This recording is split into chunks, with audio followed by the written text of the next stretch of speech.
Shocking night. Doug Ford targeted in home robbery attempt. Carney pledges $4 billion overseas. Ontario Premier Doug Ford was confronted with a chilling reality when four masked individuals attempted to steal a car right from his driveway. The incident, which took place late at night at his Etobicoke residence, has rocked Queen's Park and cast a national spotlight on rising auto thefts across Canada. Ford, often seen as a champion of law and order, found himself a direct victim of the crime wave that many Ontarians, especially in urban areas like Toronto, have been sounding the alarm on for years. His reaction was immediate and furious, calling for urgent reform to Canada's bail system and demanding real jail time for repeat offenders. The irony wasn't lost on many. Ford has long maintained a political alliance with the federal Liberals, including Prime Minister Mark Carney, who have presided over a justice system increasingly criticized for leniency. Now, with his own safety compromised, Ford is echoing concerns that critics have been raising for years, that the system is failing to deter crime, and worse, seems more interested in accommodating criminals than protecting victims. His fiery statements, pledging to raise funds for a man charged for firing a warning shot at car thieves, sparked a wave of public sympathy and renewed calls for self-defense laws. In Canada, there's no equivalent of the U.S. Castle Doctrine, a principle that allows homeowners to use force to protect their property without fear of prosecution. Instead, Canadians who act to defend their homes often find themselves charged with criminal offenses unless they can prove they were under direct, immediate threat. This legal structure has become a growing point of frustration for citizens watching their communities fall into lawlessness. Ford's public outrage has brought this tension to the forefront, and his critics now challenge him to do more than just speak, to take legislative action that reflects his newly discovered convictions. As Ford deals with the fallout at home, Mark Carney has been turning heads internationally. At the recent G7 summit in Alberta, the newly elected Prime Minister announced a staggering $4.3 billion package in support of Ukraine.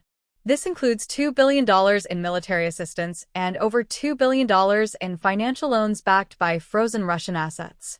The announcement was hailed by allies as a strong commitment to democracy, but many Canadians back home questioned the decision. With hospitals overrun, infrastructure deteriorating, and provincial leaders like Ford raising the alarm on domestic instability, the optics of spending billions abroad are drawing criticism. The timing of Carney's pledge is especially contentious given his relatively recent ascent to the prime ministership. After winning the Liberal leadership and ousting Justin Trudeau, Carney called a snap election and secured a minority government. His early moves have been marked by global diplomacy and financial assertiveness, but critics argue he's ignoring the struggles playing out in his own backyard. Many Canadians feel they are being asked to tighten their belts while their tax dollars are funneled into foreign commitments with uncertain returns. Ford's robbery scare has brought a sharp lens onto domestic priorities. If one of the most powerful men in Ontario isn't safe from rising crime, what does that mean for average Canadians? Carjackings, home invasions, and violent crime have surged in recent years, especially in major urban centers. Critics of the federal Liberals point to their changes to bail eligibility and a backlog in court systems as enabling factors.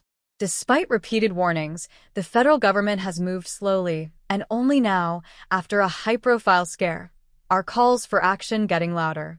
Meanwhile, tensions are rising around the federal government's aggressive push for electric vehicles.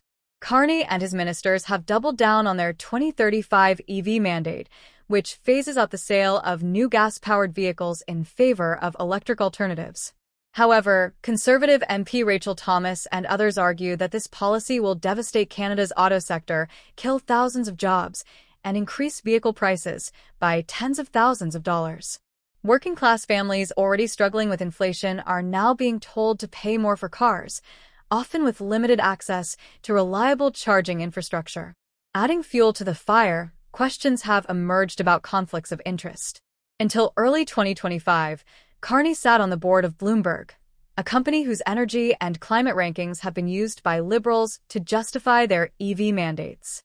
Critics say this raises serious ethical concerns. Are these policies really about climate change, or are they about political and financial gain for those with insider influence? Billions of taxpayer dollars have already been poured into EV manufacturers, many of which have collapsed or moved operations to the US, leaving behind empty factories and frustrated workers. Even more troubling is the messaging.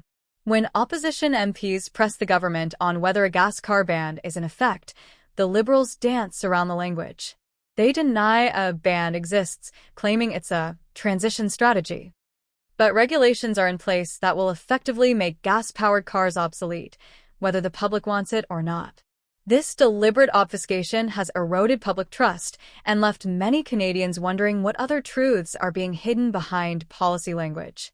Back home, the disconnect between federal ambitions and provincial realities is growing. Ford's confrontation with crime has brought the justice issue into public view, but it's just one of many local crises. Healthcare backlogs, failing infrastructure, and mental health shortages are plaguing provinces from coast to coast. Yet instead of working collaboratively with premiers, Carney has prioritized international optics, global partnerships, and climate legacy. That leaves provincial leaders trying to manage emergencies with fewer tools, while being publicly scolded if they step out of line with Ottawa's messaging. The debate now gripping the country isn't just about Ford's personal security or Carney's foreign aid. It's about whether Canada's political class is still attuned to the lived realities of ordinary people. Is leadership about headlines and summits, or about safeguarding neighborhoods and making housing, transport, and food affordable? For many, the answer is obvious. Symbolic gestures, no matter how grand on the world stage, mean little when your child's school is underfunded or you don't feel safe walking home at night. In the end, Ford's experience may have served as a catalyst, one that forces uncomfortable conversations in public and political circles. Carney's international promises may win applause abroad, but unless the government turns serious attention to law, order, and affordability at home, public frustration will continue to mount. Canadians aren't asking for miracles.